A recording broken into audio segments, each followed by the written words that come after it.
Good evening, I'm Tatiana Sanchez. This is the latest from the GB newsroom. The Conservative Party conference is underway in Birmingham, opening with tributes to Her Majesty the Queen.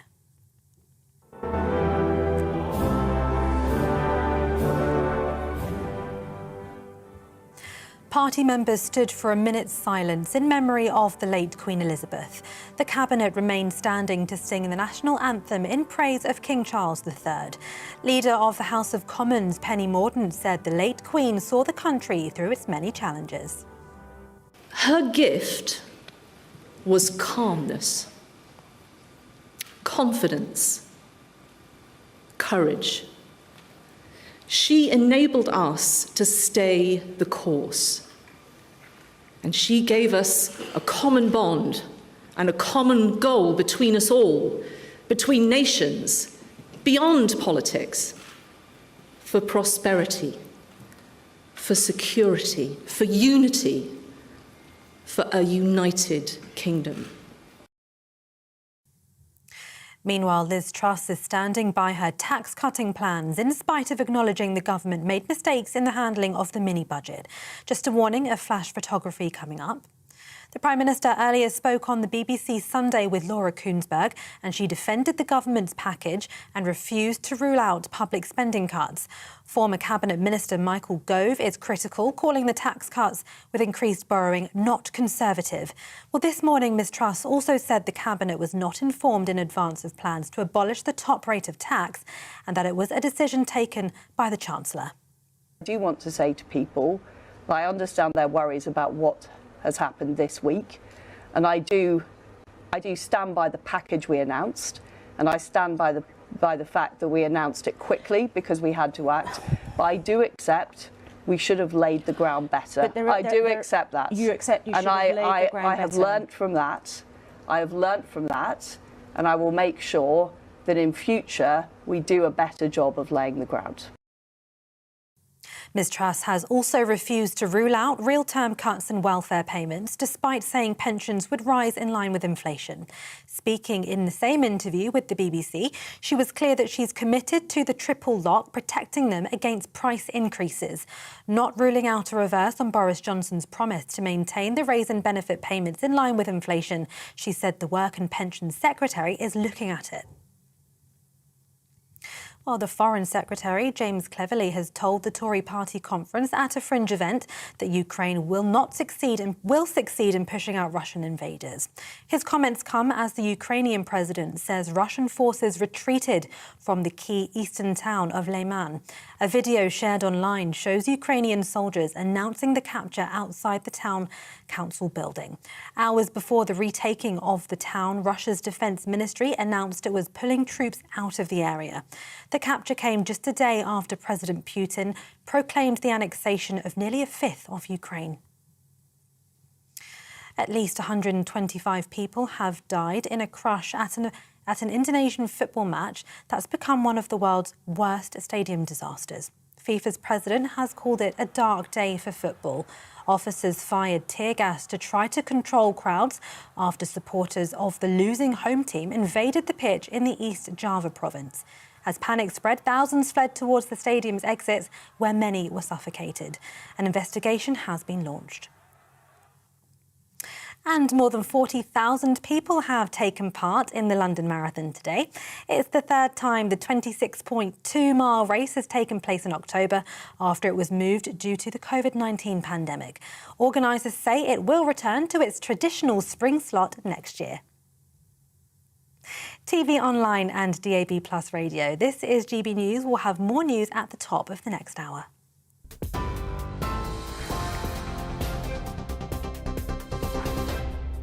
Looking ahead to this evening's weather, and the UK is looking dry for most with some clear spells, but there'll be a few showers in parts of western Scotland. Let's take a look at the details. Skies will be clear across the southwest England this evening, and it'll turn chilly in the countryside as temperatures fall into single figures. Any cloud in southeast England will gradually melt away to leave clear skies this evening. A few mist and fog patches could form in the countryside. Dry this evening in Wales and turning cold across the country. A little mist may form in the valleys as the evening progresses. Mist and fog patches are also possible across the Midlands, particularly in the east. It will be a dry end to the day with starry skies and feeling chilly out there too. A few late showers will move into northwest England this evening, but most places should stay dry. Skies will be clear across the northeast with light winds. There could be a few late showers across southwest Scotland towards the end of the day, but many places will be dry, particularly in the east, where skies will be clear. A cloudier picture across Northern Ireland this evening, although many places will be dry. There could be just a few light showers around coastal areas at the end of the day. Apart from a few showers in the northwest tonight, most places will stay dry. There'll be increasing amounts of cloud in the northwest and some lingering fog patches in the south. And that is how the weather is shaping up overnight and into tomorrow morning.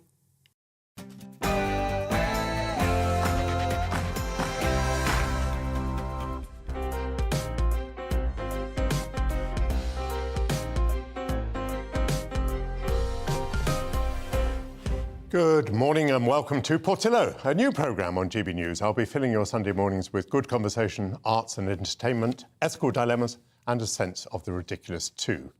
Let's kick off the show with some good conversation. The Conservatives gather in Birmingham today for their annual conference in the worst circumstances that I can remember. The party threw itself into a change of Prime Minister and a change of economic policy.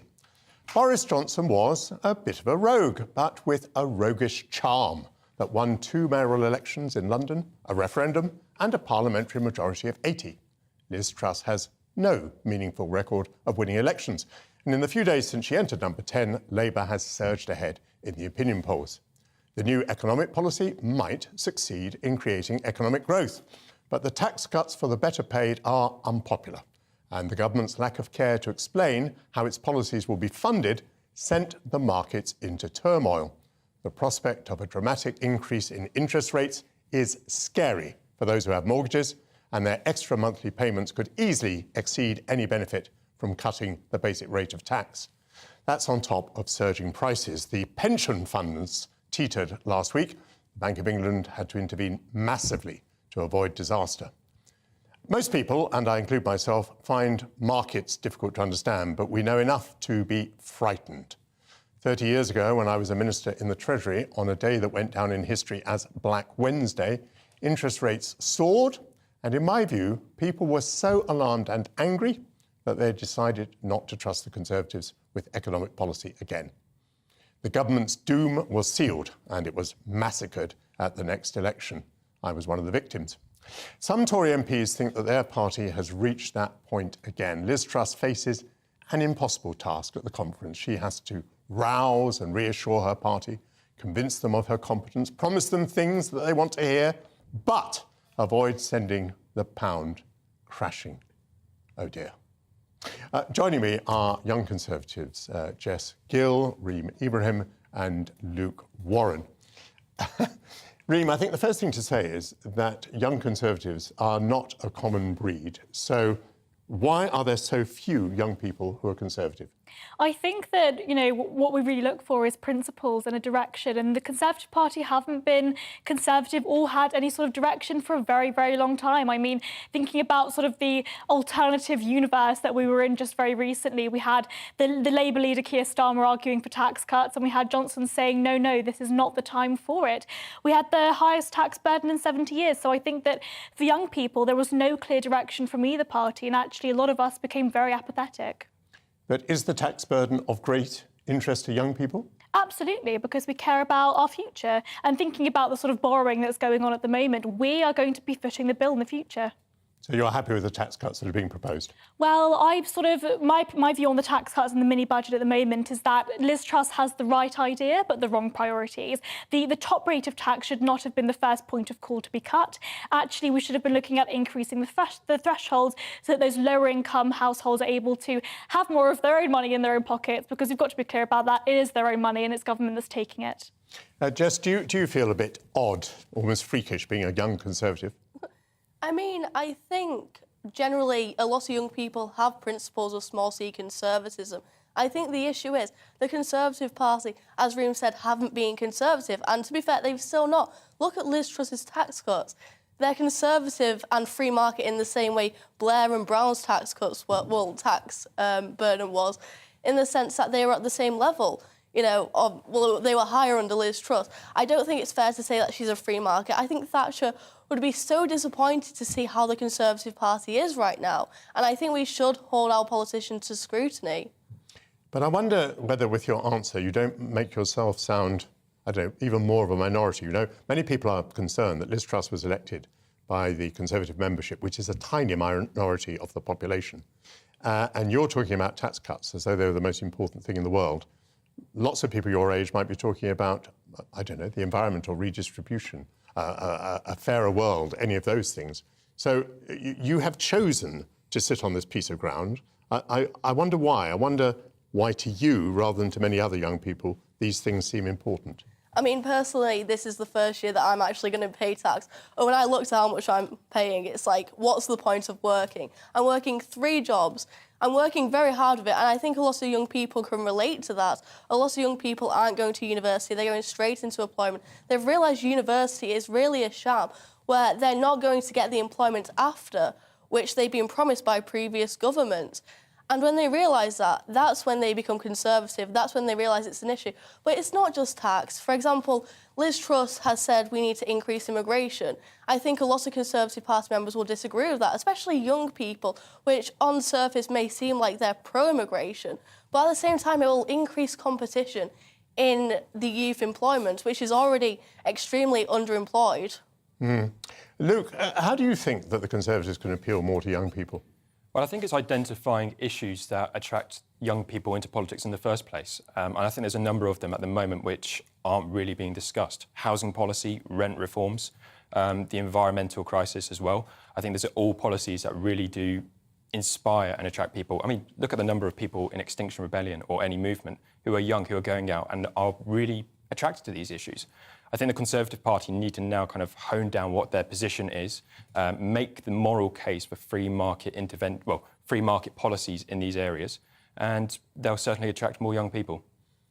But I find your answer interesting because you say these are the things the Conservatives ought to be doing. But as far as I know, they're not. I mean, as far as I know, there isn't a policy which is going to make it easier for young people to rent their homes, let alone to get onto the ladder. Yeah. So it sounds like you're a Conservative first and you're hoping that your party is going to do the right things rather than that you're attracted to the party because it is doing the right things. Exactly. I don't think putting one's flag next to a political party should be the first thing that everyone does. I think it should be the ideology first. So if I'm quite sceptical about the current fiscal statement. I'd like to see more about what Rishi Sunak, sorry, not even Rishi Sunak. No, it's all changed. Truss and Kwarteng can do for young people, especially in planning reform. I'd like to see more people being able to get onto the market so that there's actually stability for young people. And I think that's where there's a real issue. The number of people I know that are moving house every year because of extortionate rent prices, it affects physical and mental and health well-being. Yes. So, it's an issue I want to take up in this programme in future weeks. Could you just answer with a yes or no answer, all three of you? Are you all pleased that there's been the change of economic policy and Prime Minister and Chancellor? Absolutely. Yes, sceptically. Yes, sceptically? Cautiously optimistic, but I'd like to see more done that's going to help those in the lower... Not quite one answer. No, not one. None of you wants Boris back? Absolutely. I mean, and he was my MP as well, and I think that he's, sort of the sort of left-wing part of the party, and actually he has no principles. I mean, I think his economic policy belonged to the Labour Party. Well, let's leave him in his political grave for the moment. As I said, the conference gets underway today, and as people arrive, let's just see what the mood is. Christian Calgi is a senior reporter at Guido Fawkes, and he's in Birmingham, just outside the conference centre. Christian, hello. I absolutely do not envy Liz Truss's position this week. Does she have the resilience, do you think, to pull through? And can she possibly deliver a speech that thrills the Tories when the markets are just waiting to pounce? Well, it's very interesting. My observation since the end of the Tory leadership election and in her first few weeks as Prime Minister is the way that Liz Truss seemingly can talk to a Conservative audience. When she's amongst friends, she's light-hearted, she's somewhat charismatic, she's more confident. The moment she leaves this bubble, this security-gated bubble, and starts talking to the media, starts talking to the public, she freezes up. She almost becomes like Theresa May. And that is the problem. We've got two universes simultaneously. We've got the media out here wanting to talk to the Liz Truss Prime Minister, and we've got Liz Truss in there who's being a party leader, and she's very different. Her abilities are very different in those two jobs. So I don't doubt that she'll infuse the membership. But the moment conference is over, will anything have changed in the real world? Absolutely not. Christian, you make a really interesting observation. I think there may well be a lot of truth in it. But there are not two universes in this sense, that when she addresses the Conservative Party conference, the markets will be listening. And the markets are still very fragile. I think the government would be very unwise to imagine that the markets have settled down. They're still pretty uneasy. They're waiting for future statements to be made, some of which are still some weeks away. I mean, she could be speaking and the pound could be tumbling as she does it. So there aren't two universes. She's going to be speaking to the world, to the markets, from Birmingham. Well, that's a tightrope that her press team, her speechwriters are going to have to try and walk. And you're right, the outside world is going to be watching in. And to be honest with you, after her performance on the BBC this morning, I, as a Conservative MP, wouldn't feel entirely confident that that is a tightrope that she will succeed in walking. You know, and it's not just the markets, of course. The politics is incredibly volatile. And just this morning, we saw Liz Truss refuse to commit to uprating benefits in line with inflation, absolutely doubled down on supporting the 45p, you know, scrapping the 45p rate. This is a political crisis as well as an economic crisis. And frankly, she doesn't have the MP support, I think, to carry on this style of headstrong governing.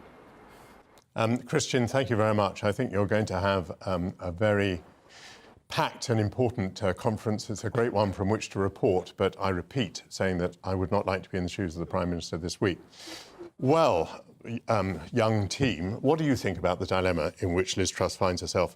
Do you think she can pull off this trick that we're talking about? I definitely think she can. I mean, she's got just less than 2 years to convince the country that free markets work. And I think that if she succeeds in that, then we've got the next election in the bag.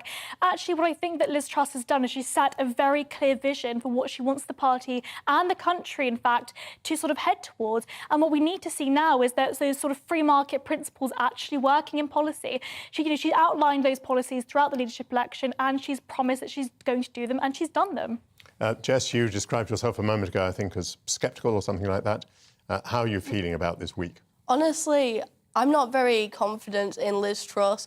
I don't think she has the charisma. She makes Keir Starmer sound charismatic. And I think she doesn't have the conviction. We talk about Thatcher. Thatcher won the youth vote twice. And the reason for that wasn't just these flimsy tax cuts. It was because she wanted system change, and I think Liz Truss needs to be more radical. They're saying this is radical. It's completely not radical. Some few tax cuts, again, a few tax cuts isn't enough. We need to talk about why our system, with the civil service, with all these woke institutions, with the Equality Act, causing all these diversity inclusion officers within each institution. This is what matters to the average person, and I think Liz Truss needs to act on that. Luke, my reaction to all three of you will be to say that you overemphasise the importance of policy and underestimate the importance of personality. Yeah, you were all very, very clear that you've done the right thing getting rid of Boris. Boris was a proven election winner. Again and again and again, he did it. And you have brought in Liz Truss, and so far I haven't heard, even from you three, the sort of confidence that she's going to win the election, but maybe going to put me right now. Well, 2 years is a very long time in politics. Only 2 and a bit years ago, the Tories won their biggest majority since the 80s. So I think it's far too early to tell whether or not Truss is going to win the next election. I think if she continues making these really strong free market policy cases, then the Tories are going to be in a much stronger position. But as I said, it's got to be not just at the top, it's got to be at the bottom as well. But if you're right, why was the reaction against the budget so strong? Of course, that's not everyone's. Some people supported the budget, but you know that the opinion polling was pretty dire. Why is that? I think part of it is to do with optics. I think omitting the OBR forecast was a mistake. I also think not briefing her own cabinet on the 45p tax cut was a mistake. And this is kind of tearing up 20 years of economic orthodoxy. Of course, there's going to be a huge response to it. So it's not surprising, but I think the optics of it could have been slightly more honed. Reem, on a lighter note, have you been to the conference before? I have, yes, last year. Is it fun? What do you actually do as young people at the party conference? It is absolutely amazing. I mean, first of all, we get to sort of have that point of call with different ministers and members of parliament. We get to just have a chat with them, and it makes them feel a lot more accessible to us as members. We get to have those chats. I was on the dance floor last year with Liz Truss herself, so it was all really, really good fun, and just seeing them all sort of look like human beings, act like human beings. And you know, I remember I came up to Nadeem Zahawi and we spoke about education policy, which is something that's particularly important to me as an 11 plus teacher. I think, you know, talking about those reforms and those policies that actually are really important to us makes them feel more accessible and more human.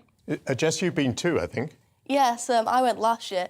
And it was the first time I've ever been in a room with young Conservatives, mostly because there aren't many young Conservatives in Bolton. And I think it's very inspiring to see a lot of young people who, despite Boris's failings, because this was last year, they seemed confident in ideas, in visions, and I think this is what we need to put forward. I think we need to put the youth voice forward. Luke, you're going for the first time, I think. Yeah.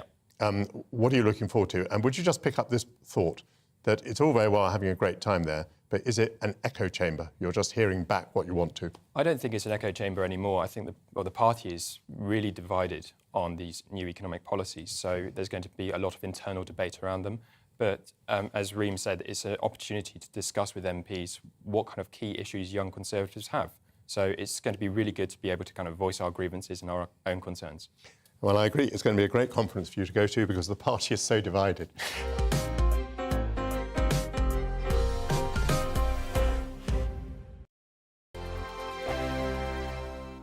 Weekday afternoons on GB News, we've got the whole of the UK covered. From 12 to 3, it's GB News Day with me, Mark Longhurst. And me, Gloria Di Piero. You'll get the very latest on everything that's been going on across our great nation. And from 3 till 6, watch out for GB News Live with me, Patrick Christys. I'm not here to mess around. With all the biggest topics and guests, you will always be up to date. GB News Day and GB News Live from 12 p.m. Only on GB News. The People's Channel, Britain's news channel.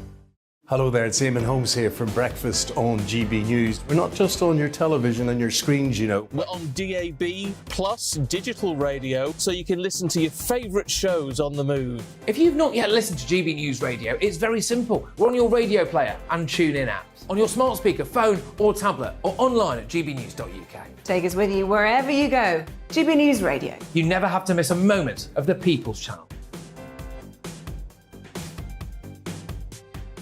Join my show Farage, 7 p.m. till 8 p.m. Monday through Thursday. And there you will get opinion, analysis, debate, and I'll cover stories that nobody else dares to touch. You've been cancelled. Join the club. Oh, my goodness, brilliant. And then for the last 15 minutes, talking pints. We're over a drink. We have a civilised conversation with someone. We very often disagree, but we do it in a grown-up way. Come and join me on Farage. Hello, I'm Simon Evans. Join me on GB News for Headliners at 11 p.m, where I'll be joined by two of the country's top comedians as we take a look at tomorrow's newspapers tonight. If it's a big story, we'll be covering it, I guarantee, but we'll also have some fun along the way. That's GB News Headliners at 11 p.m. We won't put you to sleep, unlike some of the other paper review shows out there. So join us, 11 p.m, 7 nights a week.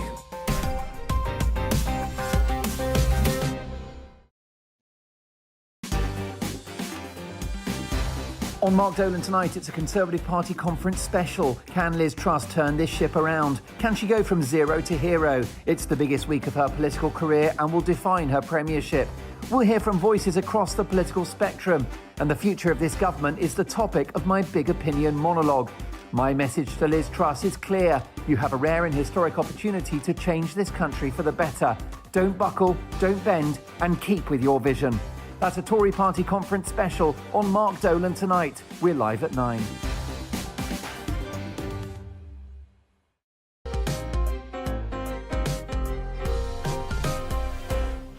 The outpouring of emotion over Her Majesty the Queen's death around the world demonstrates the respect and affection with which she was held.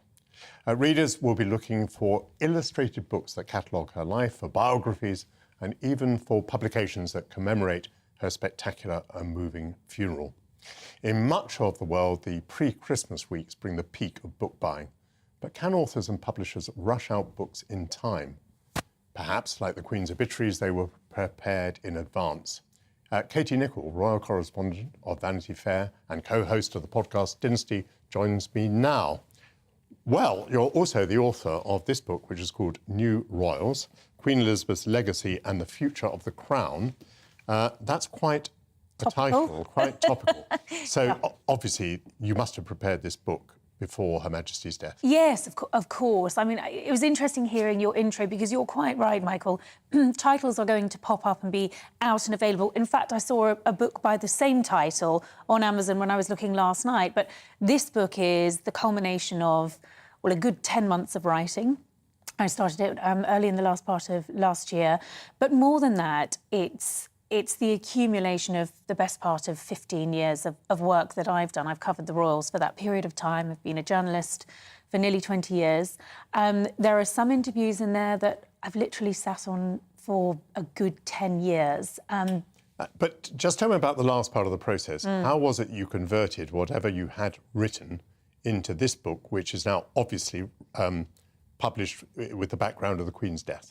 So this was written, this was written before the Queen had died, but very much knowing that it was going to come out either once she died or in the very final sort of part of her life, which is why it's called Queen Elizabeth's Legacy and the Future of the Crown. It is, you know, the first part of the book is a look back at her legacy and the great things that she achieved. So you didn't have to do a rewrite? We are doing a rewrite at the moment because we need to obviously update it. So what happens when you do a book is this is the first edition of the book, it's the hardback. It also goes out on Kindle and it goes out on Audible. There will then be an opportunity to do another print run where we can add to it. So I'm in the process of updating and obviously bringing it right up to speed as currently as we possibly can with the book.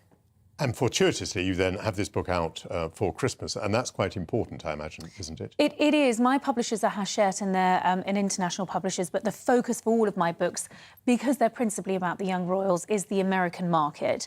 And so you've got Thanksgiving as well as Christmas. It's a big time, and of course, that's why Prince Harry's book is rumoured to be coming out later this year, because that Thanksgiving market, particularly for the American audience, is really, really important.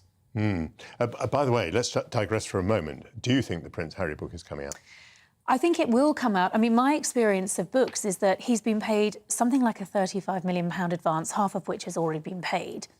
If it was due to come out later this year, which was the talk, my assumption based on my experience of publishing and writing now 5 books is that it will have been written. So are they going to pulp this edition so that he can update? I know the Palace are understandably very concerned about what's going to be in this book. Well, I wasn't thinking so much of the update. I was thinking about what the reaction might be in Britain, which I suppose still matters to some extent to him, because having been present during the morning, having been here in Britain, having been out there with the crowd, having been part of the royal family in all the ceremonies that took place, to go and write a book now where he's, I mean, in my view, making a living out of insulting his own family, seems pretty tough to me. Well, I think that's the feeling of a lot of people, and you know, he's not.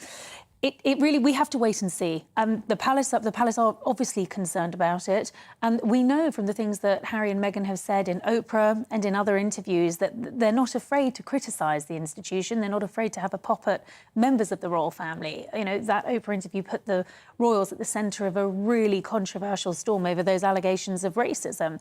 So belts and braces time, but I cannot believe that the Prince is going to hand back half of that advance and pull the plug on the book. But, you know, we've yet to wait and see on that one. And if readers are interested in looking back at the Queen's legacy, looking at the royals, there is my book. There's a plethora of books out. And as you would expect in the light of this, everyone rushes to get a book out. But I think what will make certain books stand out are the ones that have been researched over a period of months and years.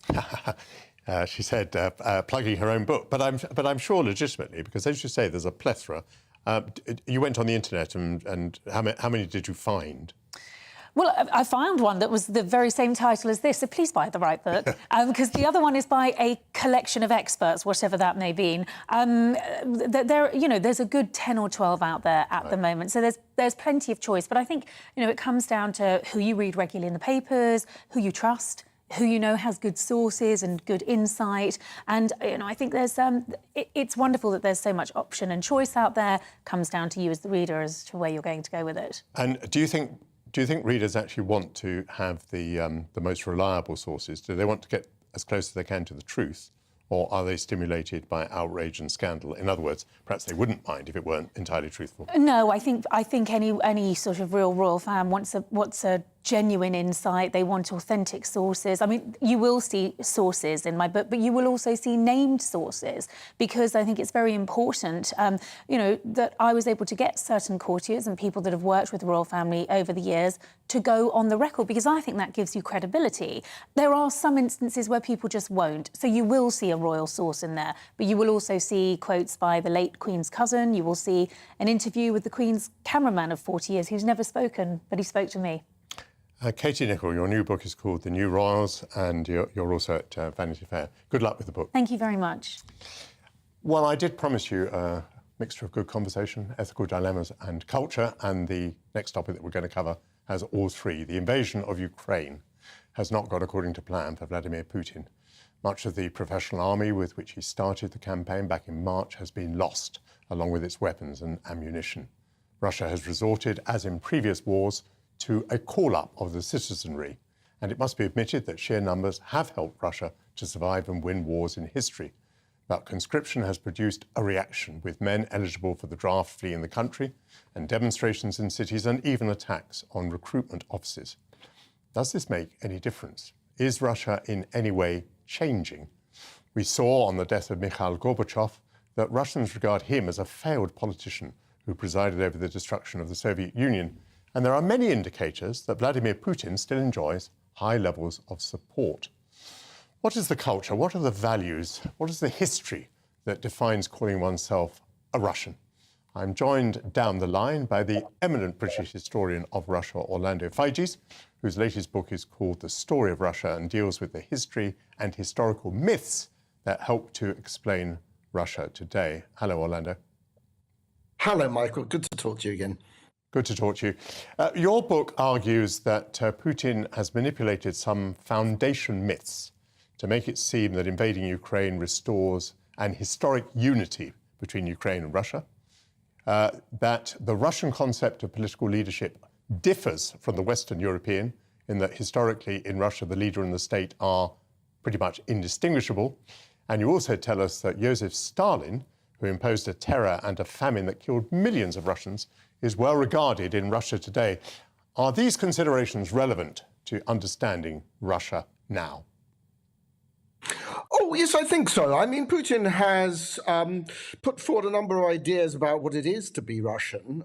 He has, to some extent, become the focus of Russians' national identity, which, under the Soviet Union was to some extent subsumed within an all-Union imperial identity, in which perhaps they were the superior brothers in a family of nations, but in which they were not really allowed to express their Russianness as such, because it was meant to be a Soviet system. So since his presidency, I think Putin has built up the idea of what Russia means, and it means that to be a sovereign country, in his imagination, all of Russian history must be reclaimed as a source of pride, including, as you say, Stalin.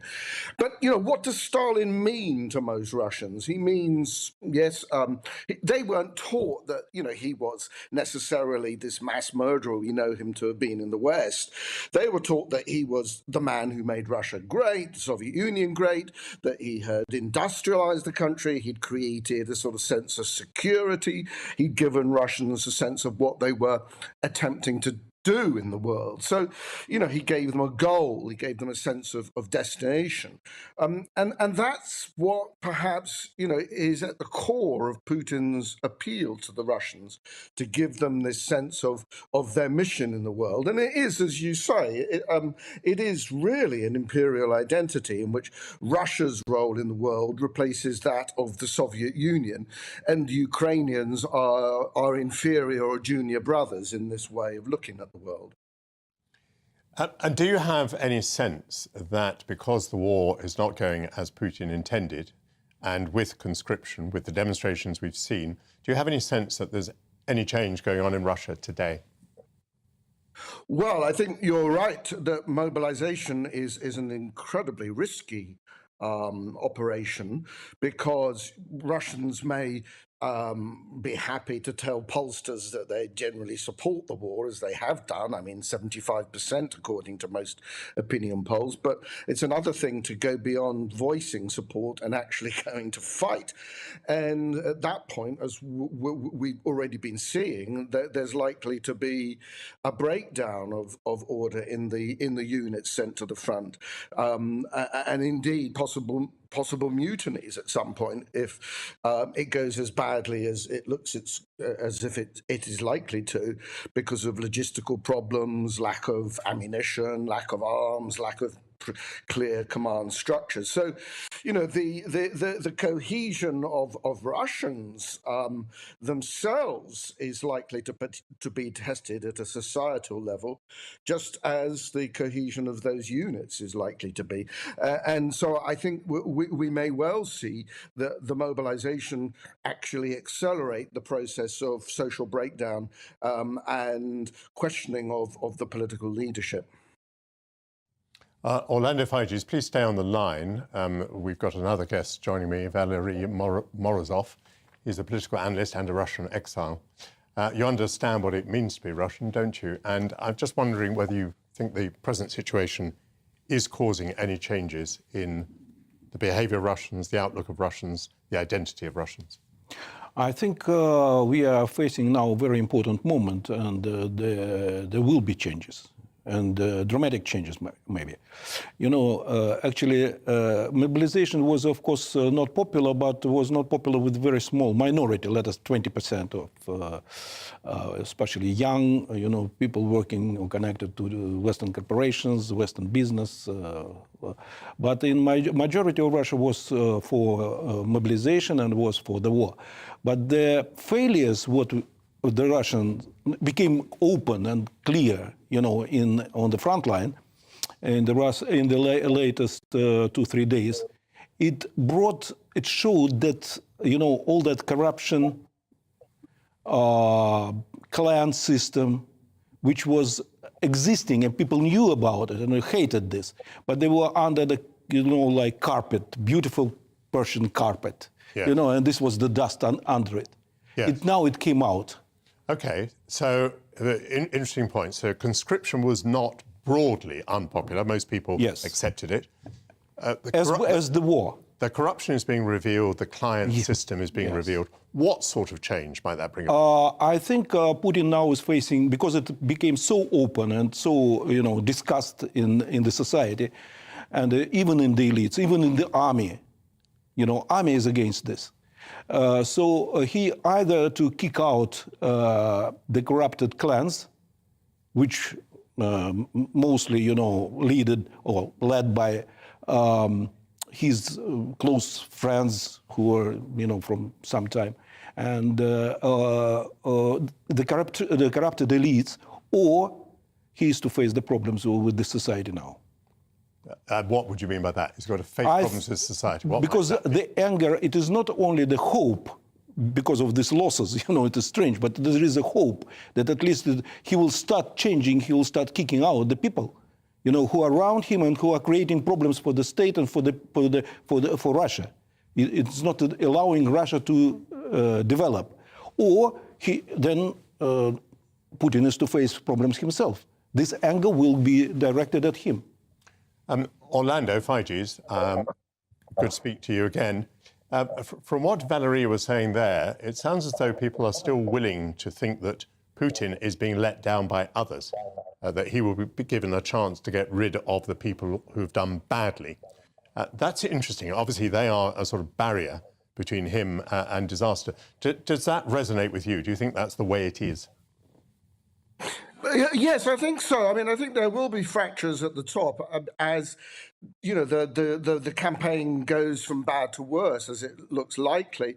There will be growing pressure on Putin. I mean, although the military had been calling for mobilization for some time, so they got what they want, there are different factions within the military. There are different would-be leaders trying to use the war and the crisis for their own political leverage. And I think that will bring growing fissures into the system of political leadership.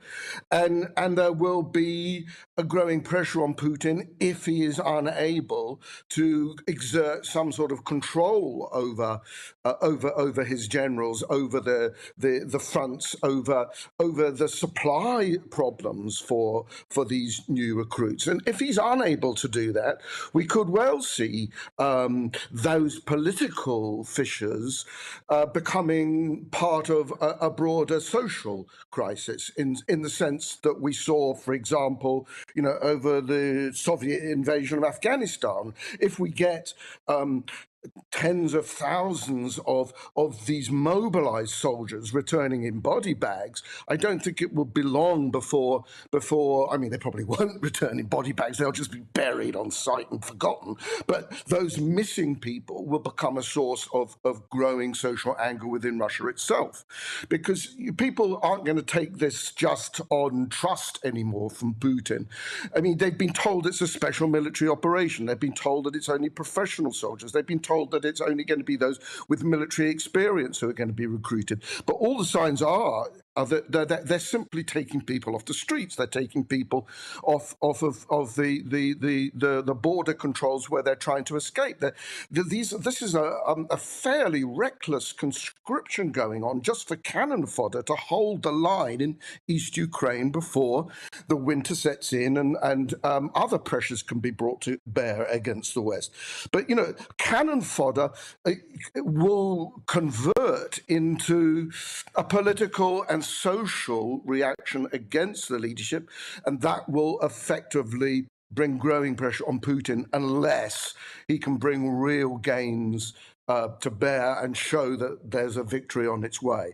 I agree with the other speaker that if that victory comes, then the dictator will emerge from it stronger, but he's at a great risk of it falling apart.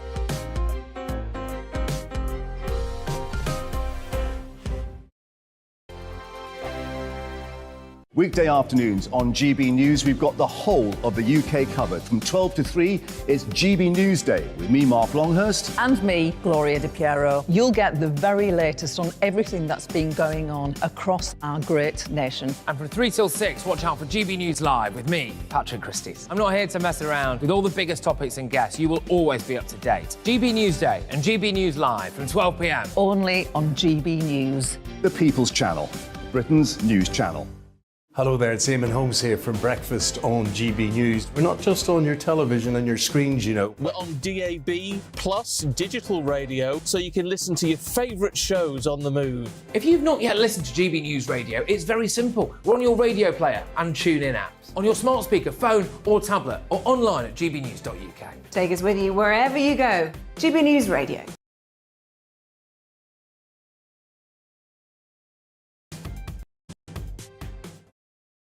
Join my show, Farage.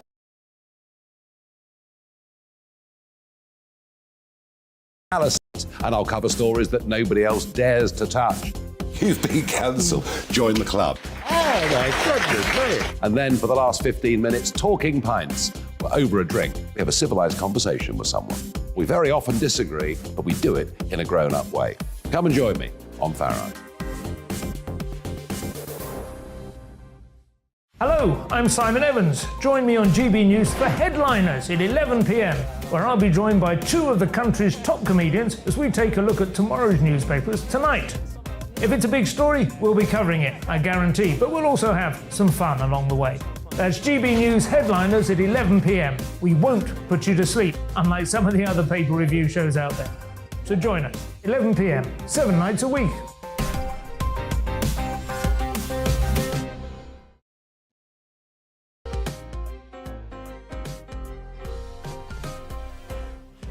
Welcome back to Portillo, filling your Sunday mornings with a blend of good conversation, arts, entertainment, ethical dilemmas, and even a sense of the ridiculous. Theatre is well and truly back after the pandemic. As Shakespeare said, all the world's a stage, and there's plenty going on this October. Stefan Kyriazis, arts editor of Express Online, is with me now. There's a lot of good stuff to talk about, Absolutely. Is there not? The theatres are well and truly back. Shall we begin by saying why you and why I think that theatre is important? I think it's intensely, incredibly important because it's about community, it's about people. It's actually this sense that we all come together in a communal space, which obviously we missed so much in the past couple of years. There's absolutely nothing like that of sharing experience, even if you don't agree with each other or what you're seeing on stage. It's also phenomenally important economically and for communities, especially outside London. There's this perception that maybe it's not so important outside London. I would say outside London, it's more important. It's everybody. Every time I go and see things outside there, it's not just a theatre crowd or a tourist crowd. It's everybody. It's old, young, different groups, different demographics. And they come together. It drives business into a town centre. It also is generating conversation. It's moving conversations forward. And it's entertaining. And we need some entertaining as well. It operates on so many levels. And the statistics which they always state is that more people go to the theatre than go to see football. So this is, I know. And possibly people might be true. Because I'm not sure you mentioned the fact that, of course, the performers are in the room with you, so that makes it fundamentally different from watching a film or watching television. I would say that theatre seems to be in quite a healthy state in Britain. I go around and talk in theatres in very small places and very often to very small audiences. But it is striking that in very small places there are theatres, and many of them are wonderfully historic, and others are brilliantly modern. And many of them have had work done in the last 10 years. They've had a new foyer added or a restaurant or whatever because they want to generate income, they want to use the building all day long. Theatre looks to be in a pretty healthy state. What do you think? I think it's in a good place, but I think also it's in a vulnerable place as well because the pandemic economically was a horrific hit. There was no income coming in for 2 years and people desperately they still owe money on that. Some people are still hesitant about coming back into the theatre, so that definitely needs to be encouraged again, how much it's a safe space. I think in terms of what's coming out now, there's been a huge, massive backlog. So you had the shows that were about to open, the shows that were planned to open during the pandemic, and then the ones after. You've got a massive kind of backup now of so many shows coming, so many things opening. There's an exciting array. So I think it's a great time for theatre and a great time to go, and I thoroughly encourage people to please go. It's wonderful. Please go. Well, I join you in that. Some familiar stories and characters are coming to the stage. My eye was drawn to Ballet Rombert's adaptation of Peaky Blinders. Yep. It's in Birmingham now, which is lucky for the Conservatives in conference there. And then it tours to London on 12th October and around the country until April. Goodness gracious, how does Peaky Blinders transfer to ballet? Very, very well, I have to say. And it's sometimes being billed as a show for people that wouldn't go to dance. And I would agree up to a point, but I would also say it's a great show for people that do love dance. It really does translate universally. They've managed to get a sense, it's obviously so much of it is about Tommy Shelby, and he's a very internalized, tortured character and quite blank sometimes on the surface. You have to sell him back out to the crowd. They do that tremendously well. It's very darkly, dramatically staged. But the dance is so visceral. You get these incredible fight scenes, which you don't always see with polite rapier battles in Swan Lake or whatever it might be. You have absolute action happening on stage, which is wonderful. And then you get a tremendous tragic love story with Grace. It's entertaining, it's dark, it's moving. I think it translates fantastically. And I think it shows the power of dance where you don't need words. You can you understand everything that's happening and you feel everything that's happening. And that's something that sometimes rumba and modern dance especially does very, very well. Gosh, that is a multi-star review from you. Let's look at some of the difficult issues that are being dealt with.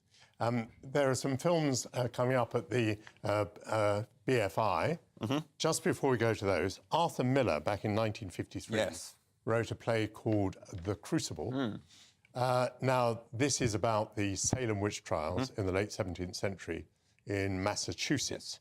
But he was writing at the time of the search for communists in the United States, the McCarthyite period. It's been revived at the National Theatre. What did you think of it? I think I'm always happy to see Arthur Miller, and I'm always very happy to see The Crucible, and I think it still stands up in terms of the plot is thrilling and exciting, and the sense of dread, especially as the second act, as everything starts to go wrong, you're massively involved, and I think that is always something important in theatre. I want to see something about people that I care about. So on those terms, absolutely, it speaks today as much as it ever did about communities falling apart, tearing themselves apart, self-righteous people, opportunistic people, and also young people not understanding real-world conflict.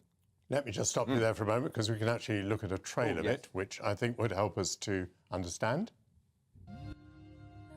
Now, look you. All of you. We danced. And that is all. And mark this. Let either of you breathe a word or the edge of a word about the other things, and I will come to you in the black of some terrible night, and I will bring a pointy reckoning that will shudder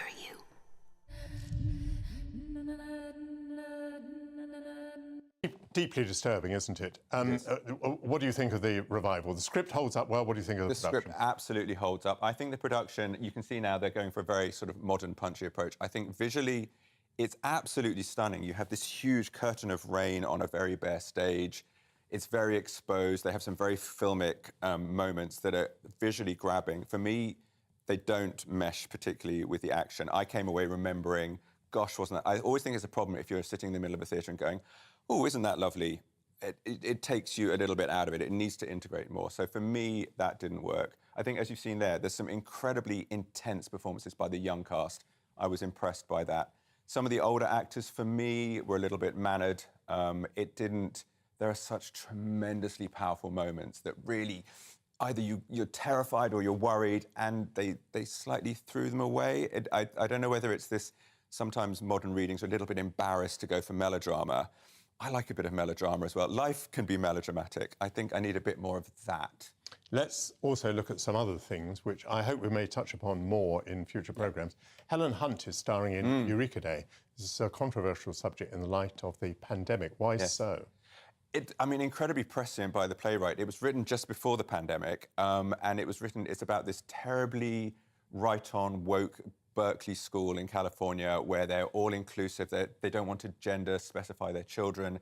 They're proud that their children cheer for the other team in sports matches. They're very pleased with themselves about how tolerant and liberal and enlightened they are. And then there's an outbreak of mumps. And there's an instant division between the parents that want to vaccinate and not vaccinate their children. So it boils down to this whole issue of choice, vaccination, then you go into conspiracy theories, and you start peeling away tolerant people's acceptance of other people's views until they don't agree with their own. It's beautifully, cleverly, smartly done, especially the first act. And I just have to say, I have never seen anything like the climax of the first act, where you have a virtual town hall with everybody quarantined at home. The teachers are on stage talking via Zoom. They act for 10, 15 minutes. You don't hear them because up the back of the wall are all the parents' comments scrolling as they're watching live. And you recognise all the characters, your own behaviour, and it starts a little bit bantery, a little bit passive-aggressive, and then the divisions appear, and then the insults start, and then it's all-out warfare, and it's painful, but it's hilarious, and the audience laughter drowns out the acting. Never seen anything like it in the theatre. Absolute tour de force. Most interesting. Let's just very quickly touch on the British Film Institute Festival. Starts this week. The subject of silencing or oppressing women is to the fore. Let's look first at She Said. Carey Mulligan stars in a film that recalls how Harvey Weinstein scandal was unearthed by two New York Times journalists, leading to the Me Too movement. And I think we can just see a trailer from that. Yep.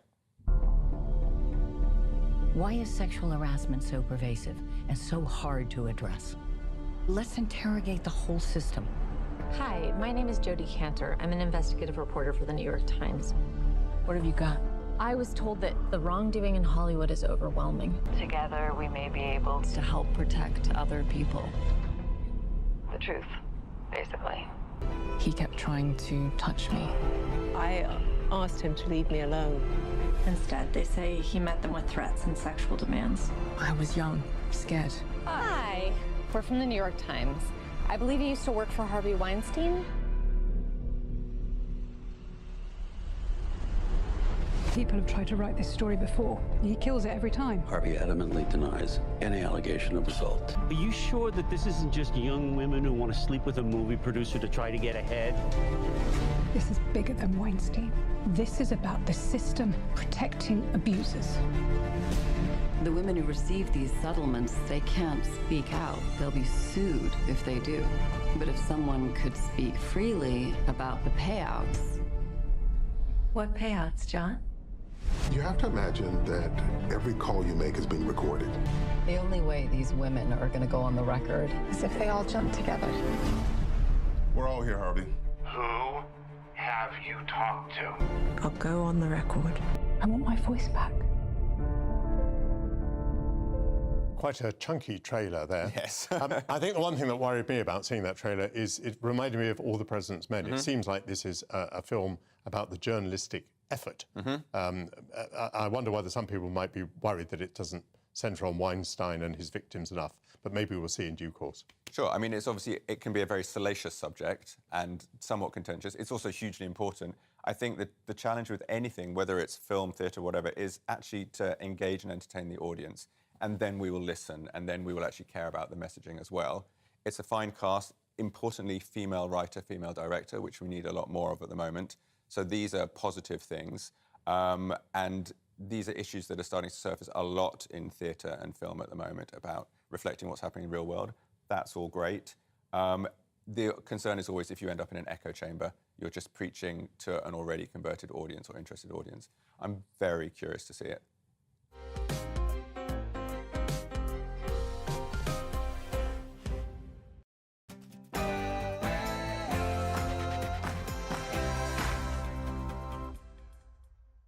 Looking ahead to this evening's weather, and the UK is looking dry for most with some clear spells, but there'll be a few showers in parts of western Scotland. Let's take a look at the details. Skies will be clear across the southwest England this evening, and it'll turn chilly in the countryside as temperatures fall into single figures. Any cloud in southeast England will gradually melt away to leave clear skies this evening. A few mist and fog patches could form in the countryside. Dry this evening in Wales and turning cold across the country. A little mist may form in the valleys as the evening progresses. Mist and fog patches are also possible across the Midlands, particularly in the east. It will be a dry end to the day with starry skies and feeling chilly out there too. A few late showers will move into northwest England this evening, but most places should stay dry. Skies will be clear across the northeast with light winds. There could be a few late showers across southwest Scotland towards the end of the day, but many places will be dry, particularly in the east, where skies will be clear. A cloudier picture across Northern Ireland this evening, although many places will be dry. There could be just a few light showers around coastal areas at the end of the day. Apart from a few showers in the northwest tonight, most places will stay dry. There'll be increasing amounts of cloud in the northwest and some lingering fog patches in the south. And that is how the weather is shaping up overnight and into tomorrow morning. Weekday afternoons on GB News, we've got the whole of the UK covered. From 12 to 3, it's GB News Day with me, Mark Longhurst. And me, Gloria Di Piero. You'll get the very latest on everything that's been going on across our great nation. And from 3 till 6, watch out for GB News Live with me, Patrick Christys. I'm not here to mess around. With all the biggest topics and guests, you will always be up to date. GB News Day and GB News Live from 12 p.m. Only on GB News. The People's Channel, Britain's news channel. Hello there, it's Eamon Holmes here from Breakfast on GB News. We're not just on your television and your screens, you know. We're on DAB plus digital radio, so you can listen to your favourite shows on the move. If you've not yet listened to GB News Radio, it's very simple. We're on your radio player and TuneIn apps, on your smart speaker, phone or tablet, or online at gbnews.uk. Take us with you wherever you go. GB News Radio. You never have to miss a moment of the People's Channel. Join my show Farage, 7 p.m. till 8 p.m. Monday through Thursday, and there you will get opinion, analysis, debate, and I'll cover stories that nobody else dares to touch. You've been cancelled. Join the club. Oh my goodness me. And then for the last 15 minutes, talking pints. We're over a drink. We have a civilised conversation with someone. We very often disagree, but we do it in a grown-up way. Come and join me on Farage. Hello, I'm Simon Evans. Join me on GB News for Headliners at 11 p.m, where I'll be joined by two of the